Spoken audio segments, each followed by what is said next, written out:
提供予新竹区航园区用水的保治水库，即马因的囤水量敢若剩10%左右。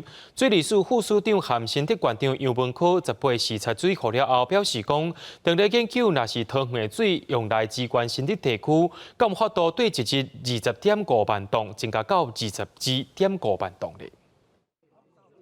提供新竹区航园区主要用水来源的新竹县保利水库，目前有效囤水量只剩10%左右。特别大地啊，虽然讲即马当个研究桃园支援大新竹地区的水量，监管府对逐工的20.5万吨，进一步提悬至22.5万吨。新竹县长杨文科也是趁机会建议中央增加设置宝山第三水库。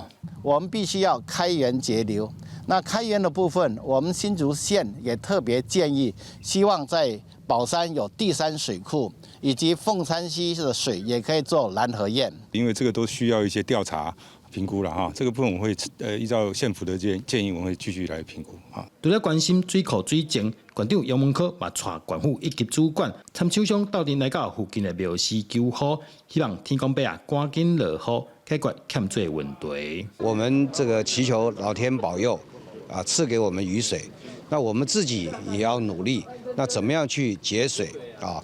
那这个而且呢，另外在地方上呢，将来凿井取水呢，这些事情呢都会面对。新竹市的部分今日也宣布成立控花欠水大队，参自来水公司合作，以民生欠水5%，企业欠水10%做目标，配合全民做伙来控花。